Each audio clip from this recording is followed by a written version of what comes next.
Bon matin tout le monde, bon matin à tous ceux qui m'écoutent en diffusion ou en rediffusion. En ce jeudi 18 mars, ce matin, je voulais vous parler de, si vous aviez déjà entendu cette prémisse-là, que on est la somme des 5 personnes avec qui on passe le plus de temps. J'ai trouvé la source. Ben, écoute, je ne sais pas si c'est la première source, mais la source de qui a dit ça, c'est Jim Rohn. Jim Rohn qui a écrit plusieurs livres, qui est un coach qui a influencé plusieurs milliers de personnes, puis encore aujourd'hui. Et puis, pourquoi que je parle de ça ce matin? En fait, on parle d'être la somme des 5 personnes, mais qu'est-ce que ça veut dire? OK, on parle on va dire de personnalité ou de capacité personnelle, mais en fait, c'est que ça va plus loin que ça.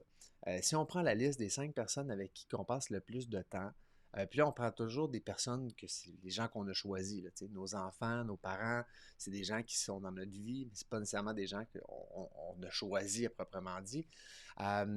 Ces 5 personnes-là, si on prend par exemple leur salaire, ou encore même combien ils pèsent, c'est quoi leur poids, on fait la somme, puis là je dis bien le salaire, c'est quoi? C'est le salaire qu'on pense qu'ils font, c'est pas le salaire réel, puis on est probablement à la moyenne aussi.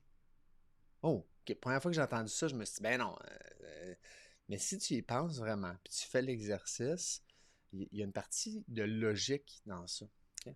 Tu sais, quand on est jeune, puis on va à l'école pour la première fois, on va avoir tendance à aller vers la personne qui nous ressemble le plus.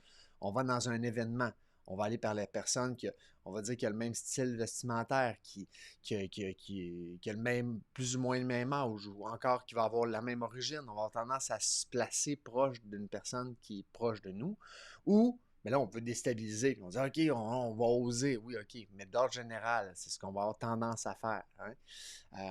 Je me souviens comme ça de quand je fais des cohortes de coaching, puis je pars à la cohorte, puis là, d'un bord de la table, tous les gars, puis l'autre bord de la table, toutes les filles. Personne ne se connaît. J'ai pas dit assisez-vous là ou là. OK. Fait que là, il y a comme une logique derrière ça, une logique qui s'installe. Puis là, je vais parler aux entrepreneurs, je vais parler aux futurs entrepreneurs. OK? Futur entrepreneur, tu arrives, tu dis, moi, j'aimerais ça partir de mon entreprise, mais tout ton entourage ne sont pas en entreprise. Ils n'ont jamais parti de l'entreprise, ils ne sont pas entrepreneurs. C'est quoi qui risque d'arriver? C'est qu'ils vont projeter leur peur sur toi. OK? Donc, la chose la plus logique, c'est je vais aller dans un centre, je vais aller voir, par exemple, au niveau du gouvernement, il y a de l'aide qui existe, fait que je vais aller les voir pour qu'ils m'aident à partir. Puis, bon, peut-être avec le COVID, ça a changé, mais chance est, c'est qu'ils vont te mettre dans une salle, tu vas avoir d'autres personnes qui n'ont pas parti de leur entreprise. Fait que là, ben, ce qui arrive, ces gens-là, ben, ils vont dire, ouais, mais tu sais, tu fais ça, ouais, on aimerait ça, mais, OK? Fait que ces peurs-là vont être transférées. Puis même toi, tu vas exposer tes propres craintes à partir en affaires, à partir de ton entreprise avec ces gens-là. Donc, le prémisse, c'est si tu veux le faire, tiens-toi avec des gens qui le font déjà. Tu vas voir des gens qui sont déjà en affaires. Je prends un exemple, tu vas dans un groupe, c'est tous des entrepreneurs, puis par exemple, ils ont tous entre 10 et 15 employés, par exemple. Bien, chance est que quand tu dis, ben moi j'aimerais ça en partir en affaires, qu'est-ce qu'ils vont dire? C'est, ben let's go, vas-y, qu'est-ce qu'il faut que tu fasses? Puis il va avoir aucune crainte à te donner ce conseil-là parce qu'ils le font déjà. Puis là, je te parle entrepreneur, mais je pourrais dire investisseur immobilier. Tu sais, si tu vas dans un club où est-ce que la majorité des gens vont avoir une moyenne de 200 portes, puis tu tiens avec ces 5 personnes-là tout le temps, chance est que tu vas acheter de l'immobilier, OK? Ou tu vas avoir beaucoup d'intérêt à le faire, même si tu n'en as pas. Mais si tu es le seul qui le fait, dans tout ton entourage, il va avoir je veux dire, pas un clash, mais avoir une difficulté. OK? Pour moi, c'est aussi un peu, je vais dire, comme jouer au tennis. T'sais. OK? Tu joues au tennis, puis tu joues contre quelqu'un qui est plus fort que toi. Les chances est, tu vas devenir meilleur. Si tu fais juste jouer avec des gens qui sont moins bons que toi, mes chances est mais que tu vas rester au niveau, ou peut-être même que tu vas dégrader avec le temps. Fait que moi, je te recommande aujourd'hui, là, premier conseil, de faire le tour. Regarde dans ton entourage. Regarde avec qui tu passes le plus de temps. Peut-être que tu as une personne toxique dans ton entourage, puis tu vas t'en rendre compte en prenant conscience de ça.